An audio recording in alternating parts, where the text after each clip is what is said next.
할렐루야. 오늘은 하나님의 회복과 구원 약속이라는 제목으로 은혜를 나누기를 원합니다. 우리 인사합니다. 사랑하고 축복합니다. 사랑하고 축복합니다. 아멘. 세상이 변하면서 점점 더 사라지고 있는 것들이 많은데요. 그 중에서 천수답이라는 것도 있습니다. 천수답은 천수, 즉 하늘의 물을 기다리는 답, 논이다라고 할 수가 있습니다. 문자 그대로 하늘에서 내리는 비가 없으면 농사를 지을 수 없는 논이나 밭을 천수답이라고 합니다.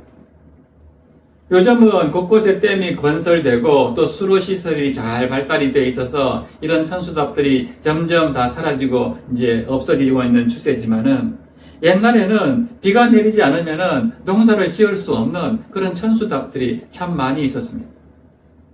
그러니 그런 천수답을 가지고 있는 농부들은 농사는 짓고 있는데 비가 내리지 않으면 한 해 농사를 다 망칠 수밖에 없는 그런 상황입니다. 그래서 비가 내리지 않을 때 이 곡식이 다 죽어가는 것을 보면은 마음이 얼마나 안타까운지 모릅니다. 저도 어린 시절에 아버지를 따라서 농산일을 도운 적이 있어서 그런 고통을 조금은 알고 있습니다. 오늘 본문에 나오는 그 말씀도 비슷한데요. 옛날에 이스라엘 사람들도 그렇게 하늘에서 내려오는 물에만 전적으로 의존하는 그런 농사를 지었습니다.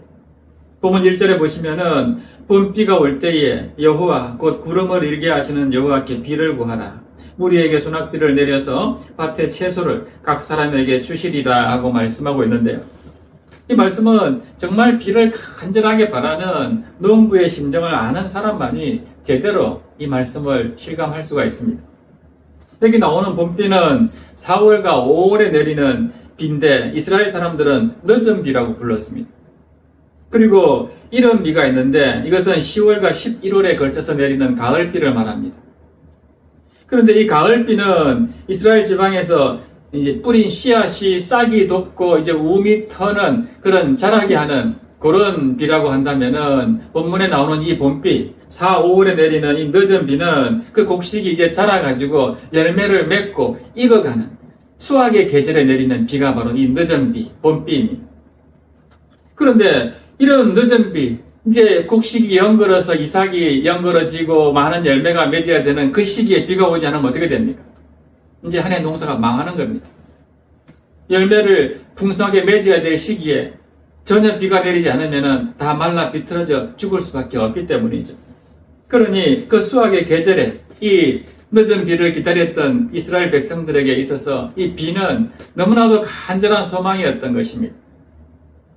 본문에서 하나님은 이 이스라엘 백성들을 향해서 그렇게 봄비를 기다리듯이 너희에게 보낼 메시아를 간절히 사모해라 라고 말씀하고 있는 것입니다. 오늘 본문은 크게 두 부분으로 나누어지는데요. 6절 상반절에 기록되어 있는 내가 유다 족속을 견고하게 하며 요셉 족속을 구원할지라 하는 말씀이 이 10장 전체를 앞과 뒤로 나누는 그 중심 구절이라고 할 수 있습니다. 즉 2절부터 5절까지 말씀은 유다 족속을 견고하게 해주는 내용이고요. 그 다음에 6절 이하의 말씀은 요셉 족속을 구원해 주시는 그런 내용입니다. 오늘 우리는 농부가 메마른 땅에 그 봄비를 간절히 기다리는 그런 마음으로 우리가 오실 메시아를 어떻게 간절히 기다리면서 영접해서 그 메시아를 통해서 누리게 될 새로운 삶이 무엇인가 하는 것을 말씀을 통해서 함께 은혜를 나누기를 원합니다. 첫째로 우리 성도의 새 생명은요, 참된 주권자에게로 우리가 돌아옴으로써 이전에 세상을 따르던 우상을 따르던 인생이 하나님만 유일신으로 섬기는 인생으로 변화가 되는 것입니다. 유다 족속이 견고하게 되는 축복은 이제 유다 백성들이 과거의 삶, 즉 우상을 따르던 그런 삶에서 벗어나서 참된 주권자 되시는 목자를 모시게 됨으로써 이루어지는 삶이었습니다. 구약 성경에서는 목자를 왕에 비유하는 경우가 종종 있었는데 본문에서도 마찬가지입니다. 특별히 오늘 본문에서 유다 족속만을 강조해서 언급하고 있는 이유는 이제 오실 메시아가 정통 왕가를 잇는 유다 지파를 통해서 태어나게 되어 있었기 때문입니다. 예수님께서 이스라엘 백성의 목자, 즉 왕으로 임하시기 전에 이스라엘은 온갖 우상을 숭배하면서 또 그 우상의 지배 아래 매여 있던 그런 상황이었습니다. 그것을 2절 말씀이 잘 보여주고 있는데요. 2절 보세요. 드라빔들은 헛하는 것을 말하며 복술자는 진실하지 않은 것을 보고 거짓 꿈을 말한즉 그 위로가 헛됨으로 백성들이 양같이 유리하며 목자가 없으므로 곤고를 당하나니라고 합니다. 여기 나오는 드라빔이라는 것은 사람 모양으로 깎아서 만든 그 가정을 지킨다는 수호신이었는데요. 때로는 그 집안의 상속권을 상징하기도 했습니다. 사람들은 이것이 자기 집안의 복을 가져준다고 믿고 살았지만은 실상 그것은 나무 조각에 불과했던 것입니다. 허탄한 것에 불과하다는 것입니다. 그리고 복술자라는 것은 점쟁이를 말하는데요. 그들은 진실하지 않은 진실하지 않은 것을 보는 자들이었습니다. 즉, 당신은 이제 이런 복을 받게 될 것입니다. 또는 저런 재앙을 당할 위험이 있습니다. 이런 따위의 거짓 꿈을 말하면서 백성들을 미혹했다 하는 것입니다. 그러니 그런 우상이나 점술가에게 점술가로부터 전해 듣는 위로다 하는 것은 정말 헛된 말에 불과하다 하는 것입니다. 그래서 하나님은 이스라엘 백성들이 그런 우상의 미혹을 받으면서 살던 상태를 가리켜서 뭐라고 합니까? 백성들이 양같이 유리하며 목자가 없으므로 곤고를 당하고 있다라고 말씀하고 있는 것입니다. 양이 참된 목자를 만나지 못하면요, 방황할 수밖에 없습니다. 사람도 그 심령이 참된 하나님을 모시지 않게 되면은 무엇이 참인지 거짓인지 분별하지 못하고 이런 거짓 목자, 거짓 선지자의 말에 넘어가서 쉽게 빠져버린다 하는 것입니다. 당시 유다 백성들은 이런 우상에 빠져서 혼미한 삶을 살았다라고 하나님은 말씀합니다. 그래서 어떻게 합니까? 당신의 백성들을 그런 지경으로 이끌어간 우상 숭배자들에 대해서 진노를 바라십니다. 3절 보세요. 내가 목자들에게 노를 바라며 내가 순념소들을 벌하리라 라고 말합니다. 여기 목자들은 그런 우상 숭배 사상을 가지고 이스라엘을 억압했던 이방 나라의 왕들을 말합니다. 그리고 순념소는 양을 이제 이스라엘 백성들을 직접적으로 괴롭히는 짐승들인데요. 우상을 숭배하던 왕들과 함께 이스라엘을 멸시하고 타락시켰던 이방 민족들, 이방 군대들을 총칭하는 말입니다. 이런 우상 숭배자들에 대해서 진노하시면서 내가 그들을 벌하겠다라고 말씀하시는데 구체적으로 어떻게 하시겠다고 합니까? 3절 하반절에 보면은 그 무리 곧 유다 족속을 돌보아 그들을 전쟁의 준마와 같게 만드심으로써 그런 우상 숭배자들을 다 벌하시겠다라고 말합니다. 그러니까 유다를 전쟁의 준마와 같이 견고한 족속이 되게 해서 그들을 징벌하시겠다 하는 것인데요. 바로 엊그제까지만 하더라도 유다 족속은 그 주변 나라들에게 짓밟히던 너무나도 약소한 힘이 없는 그런 나라들이었습니다. 그래서 자기가 믿어야 될 하나님도 버리고 이방 나라의 우상들을 받아들여가지고 섬기던 그런 정말 너무나도 미약한 존재가 유다였습니다. 그런데 지금 하나님께서 어떻게 하겠다고 합니까? 이 유다를 내가 전쟁의 준마와 같이 아주 빼어난 말과 같이 만들어서 견고한 족속이 되게 만들고 그 다음에 이를 통해 가지고 너희들을 괴롭히던 그 이방 나라들, 우상 숭배하던 나라들을 다 징벌하겠다라고 말씀하십니다. 어떻게 이런 일이 벌어질 수가 있을까요? 그것은 바로 이제 위대한 왕으로 오실 메시아를 그들이 모심으로써 이루어질 수 있는 일이었습니다. 4절에서 그것을 밝히고 있는데요. 4절에 보면은 모퉁이 돌이 그에게서, 말뚝이 그에게서, 싸우는 활이 그에게서, 권세 잡은 자가 다 일제히 그에게서 나와 라고 말합니다. 이 말씀은 예수님께서 최강의 군주로 절대적인 주권자로 이 땅에 오실 것을 예언하는 말씀입니다. 모퉁이 돌, 말뚝, 싸우는 활, 그리고 권세 잡은 자가 다 일제히 그에게서 나온다고 하는데 이 말씀은 오실 메시아께서 교회를 든든히 세우는 그런 모퉁이돌, 즉 기초가 되시고 또 교회를 굳건히 유지하시는 말뚝과 같은 그런 주인이 되시고 또 싸우는 활처럼 원수를 멸하시는 심판주가 되시고 그리고 모든 권세를 잡은 절대적인 주권자로 오신다 하는 것을 예언하는 말씀입니다. 한마디로 만왕의 왕이시고 만주의 주로 오시는 예수님을 이렇게 묘사하고 있는 것입니다. 이런 메시아, 이런 만왕의 왕을 영접하게 될 때에 이제 유다 족속의 모습은 180도로 바뀌게 됩니다. 정말 전쟁의 준모와 같이 견고한 족속이 되는 것입니다. 이전에는 우상 숭배하는 민족들에게 조롱거리가 되었던 그런 패배자들이 이제는 용사처럼 원수를 밟을 것이고, 과거에는 우상 숭배 종교에 동화되어 살던 그런 옹졸한 겁쟁이들이 이제는 그 대적들을 부끄럽게 만드는 하나님의 위대한 전사로 탈바꿈하게 된다 하는 것입니다. 여러분, 하나님이 창조하신 가장 위대한 걸작품이 바로 우리 인간이라고 합니다. 그래서 하나님은 우리를 만드신 다음에 너무나도 기뻐하셨습니다. 최고로 기뻐하셨습니다. 그런 우리가 하나님의 아들 되시는 예수 그리스도를 영접하지 않고 나무나 돌 조각에 불과한 그런 우상을 섬기면서 그 밑에 빌붙어 산다는 것이 얼마나 초라하고 부끄럽고 수치스러운 일입니까? 예나 지금이나요, 불신자들의 삶을 보면은 돈이나 권력, 또 명예, 성공, 이런 것들이 한평생 자기들이 이루고자 하는 소원의 제목들입니다.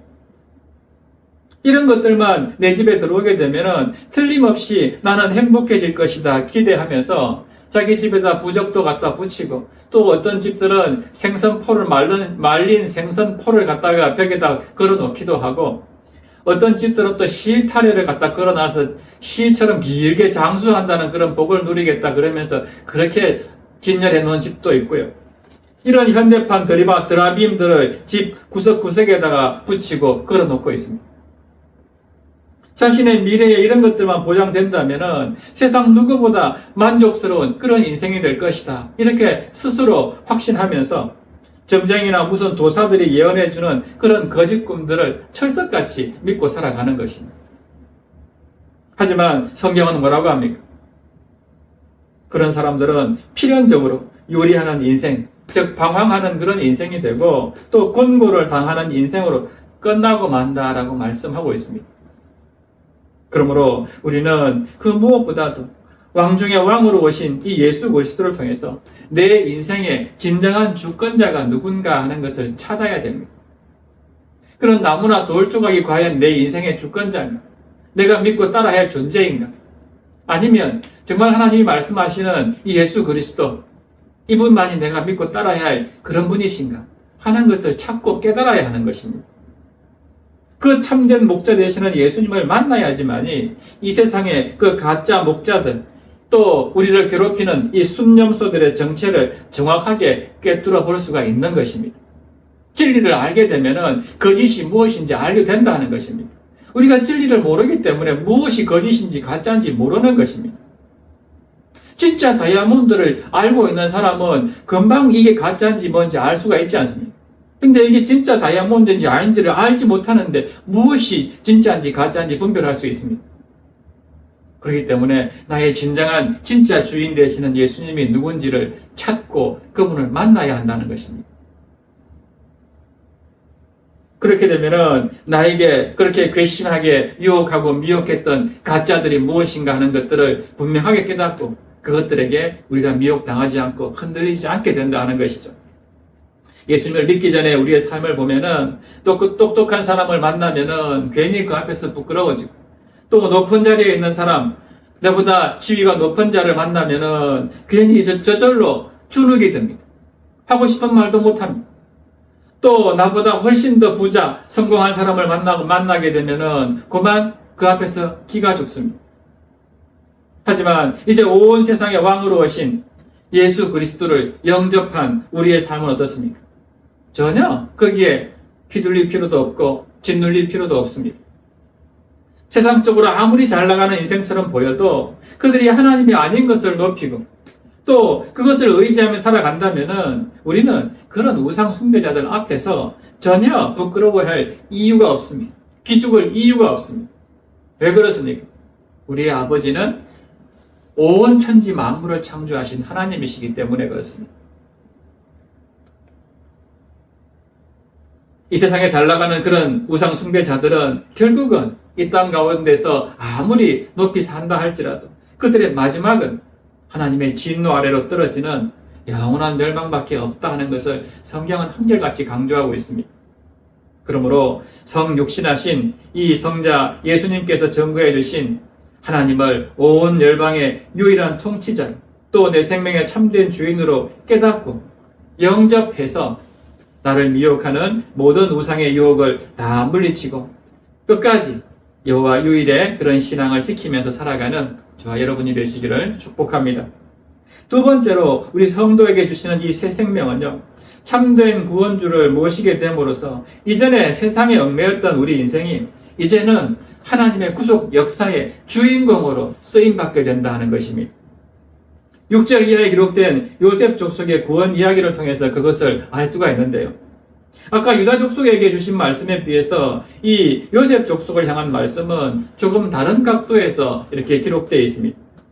남왕국 유다 족속은 바벨론 포로 시절을 거치는 동안에 그 무엇보다도 자신이 정통 유다 왕조, 정통 하나님의 왕조를 계승하는 나라였다 하는 것을 점점 잃어버리고 있었습니다. 그 색깔을 점점 잃어버린 상태였습니다. 예수님께서 이제 유다의 후손으로 오신다고 했는데도 그 어떤 왕조의 정통성을 잃어버리고 예수님을 믿는 신앙이 점점 희박해지고 있었다 하는 것이죠. 그래서 하나님은 메시아이신 예수님께서 이제 그 왕권을 가지고 오셔서 바로 당신들, 유다 족속들을 견고하게 그렇게 회복시켜 주실 것이다.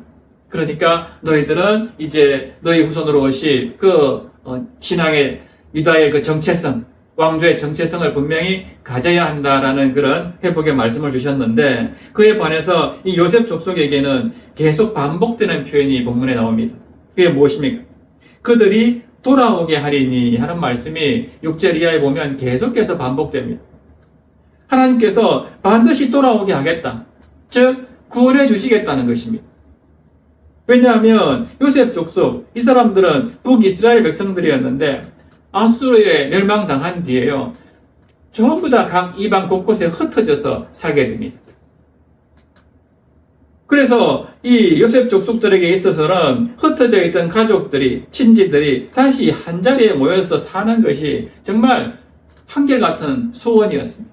언제 그런 날이 올까 학수고대하면서 기다렸던 그런 기도의 제목이었는데, 하나님께서 어떻게 하겠다는 것입니까? 내가 다시 돌아오게 하겠다라고 말씀합니다.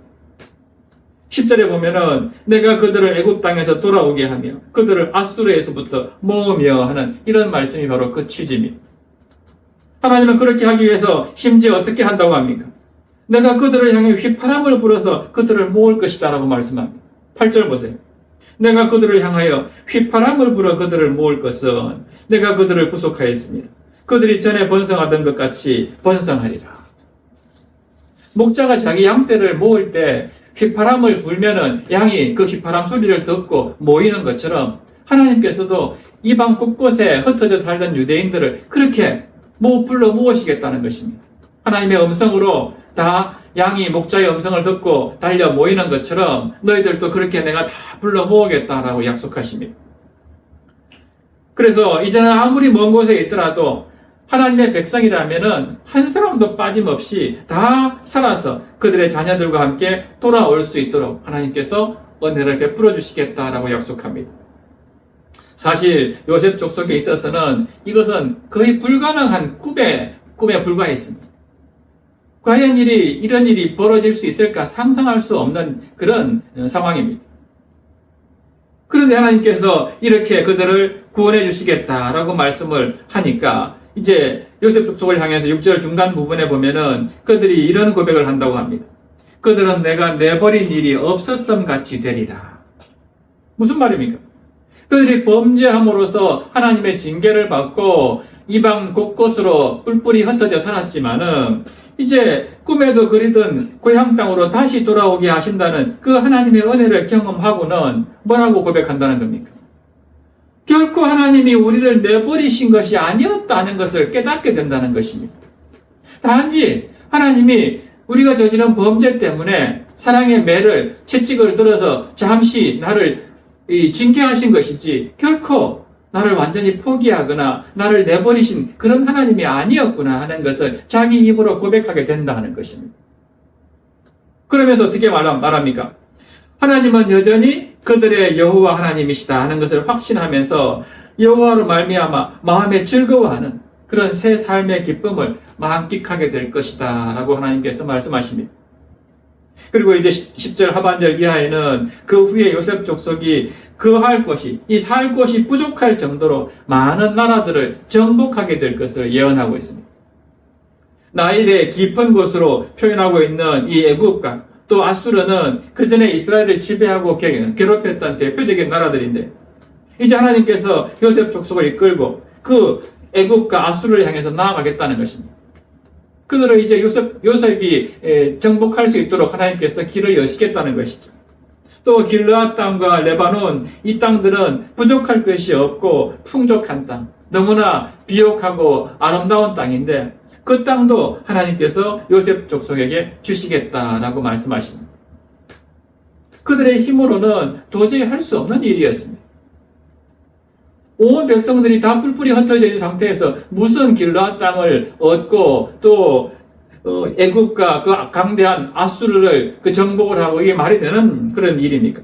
그런데 하나님께서 그들과 함께 하시고 그들을 앞장서서 이끌고 가시겠다라고 말씀하십니다. 그래서 12절에 보면은 내가 그들로 나 여호와를 의지하여 견고하게 하리니 그들이 내 이름으로 행하리라 라고 말씀합니다.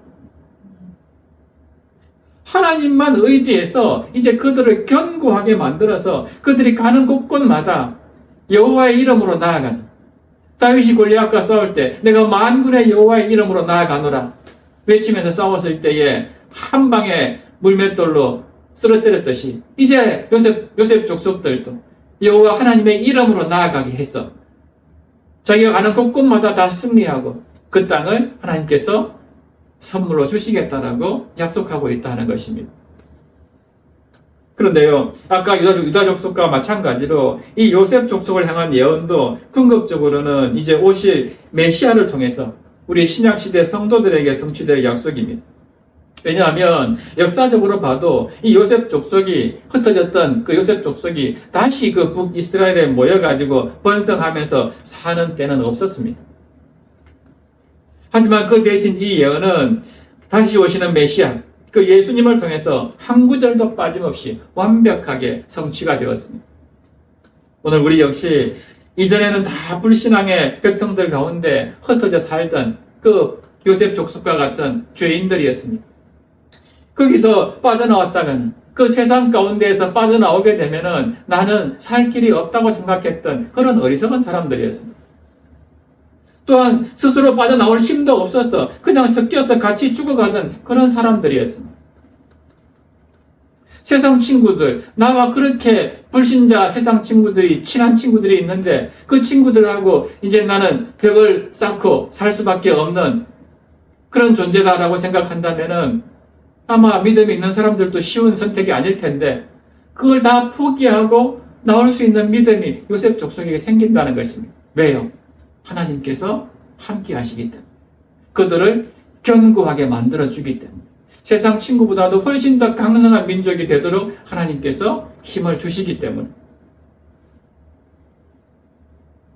그렇게 하나님께서 우리를 불러 모아주셔서 이제 당신의 백성으로 삼아주시면서 이제 우리는 이런 교회에 모여서 함께 하나님을 예배하는 거룩한 공동체가 된 것입니다.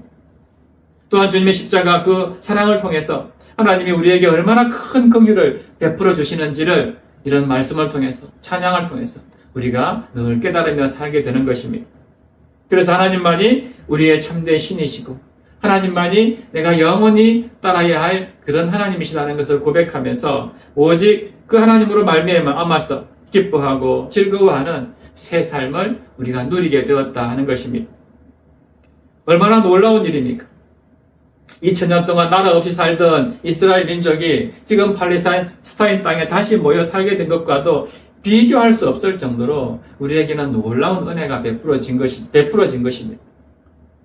이전에는 높은 사람 눈치만 살피고 내보다 갑이 된다는 사람한테는 늘 굽실거리며 살아야 했던 그런 인생이 이제는 정말 만왕의 왕 되시는 하나님의 자녀가 되어서 늘 이기는 삶을 살 수 있게 되었다는 것, 이거는 정말 에브라임이 그 요셉 족속이 애굽과 아수르라는 대제국을 압도하는 승자로 탈바꿈한 것이나 다름이 없는 그런 기적 중에 기적입니다.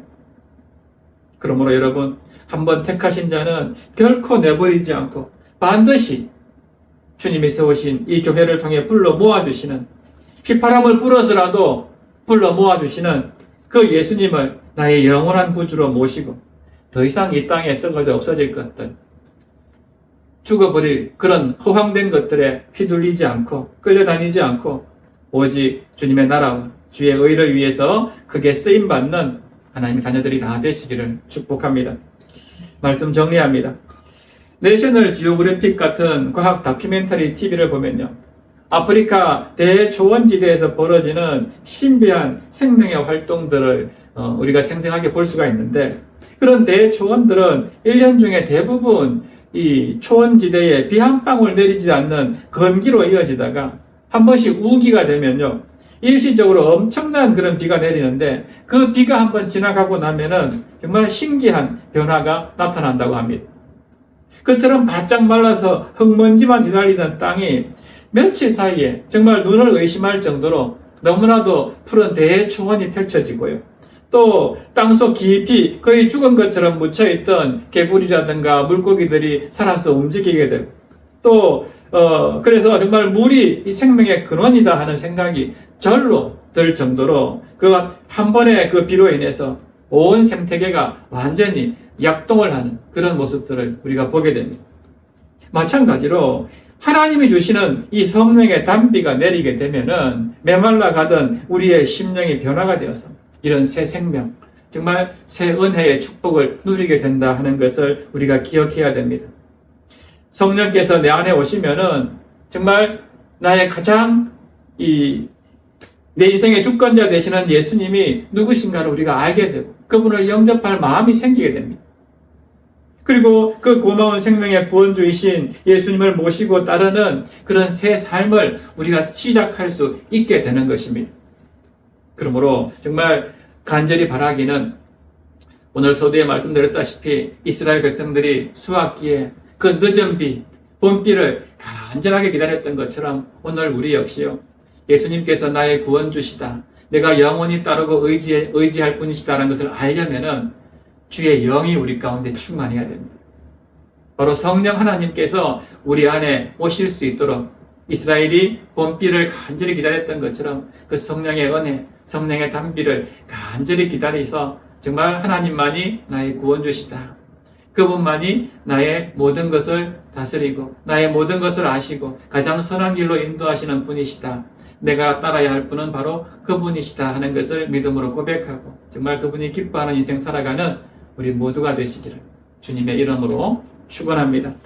그래서 이 시간 우리 함께 찬양할 때요, 나보다 나를 잘 아시는 주님, 다 아시는 찬양일 텐데, 정말 하나님은 나보다도 나를 훨씬 더 잘 아시면서 내가 필요한 것, 또 내가 가야 할 길을 먼저 앞장서서 이스라엘 백성들을 이끌고 가셨던 것처럼 그렇게 이끌고 가시는 하나님이십니다.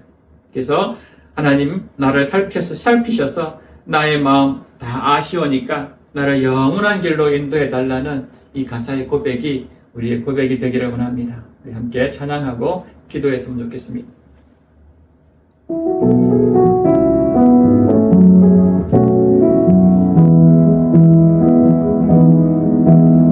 나보다 나를 잘 아시는 주님,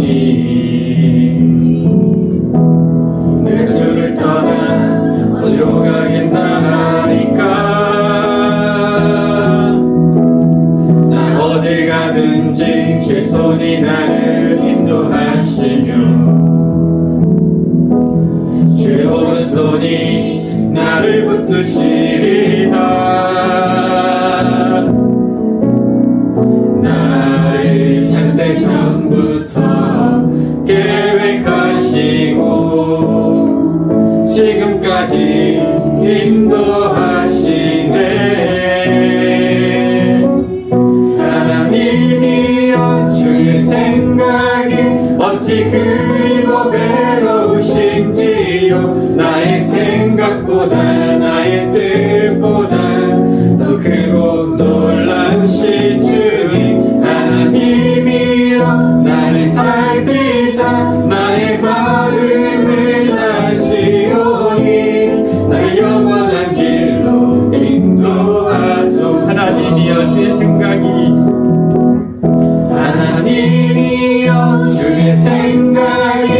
어찌 그리고 외로우신지요.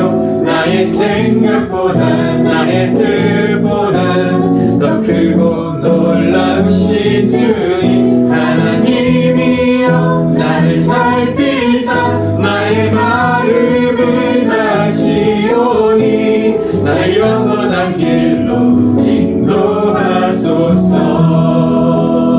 아멘. 그렇습니다. 우리 함께 기도했으면 좋겠습니다. 나보다 나를 더 잘 아시는 주님, 이 시간 그 주님의 은혜와 긍휼을 구하면서 기도합니다.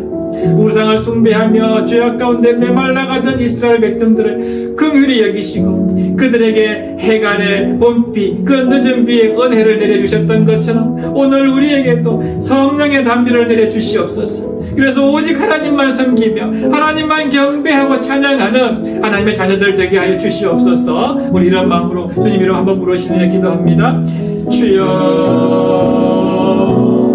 살아계신 하나님 아버지, 은혜와 사랑에 참 감사를 드립니다. 하나님의 자녀라고 하면서도 아버지 하나님 무엇보든 하나님의 자녀라고 하면서도 아버지 하나님 늘 세상 것들을 기웃거리면서 세상 것들과 짝하면서 이렇게 하나님을 떠나 살았던 아버지 우리의 모습을 이 시간 회개하며 나아갑니다. 아버지 하나님 정말 이스라엘 백성들이 수학의 계절에 그 봄비 늦은 비를 간절하게 기다렸던 것처럼 그 기다렸던 이스라엘 백성들에게 하나님께서 하나님 은혜로 베풀어 주셨던 것처럼 이 시간 우리도 아버지 하나님 더 이상 그런 우상 숭배의 그런 발걸음에서 벗어나기를 원하면서 성령의 담비를 하나님이 내려주시는 그 성령의 담비를 간절히 간구합니다. 아버지 하나님 우리 가운데 성령의 충만함을 허락하여 주시어서 우리가 더 이상 세상 것들에 기웃거리지 아니하고 악한 세상과 짝하지 아니하고 오직 하나님 중심의 신앙생활 정말 주님이 기뻐하는 삶 주님의 자녀들로서 부끄럽지 않은 인생 되기를 원합니다. 늘 우리의 은행 신사를 통해서 오직 하나님을 제어하고 하나님께 영광 돌리는 그런 삶 우리가 살아내기를 원합니다.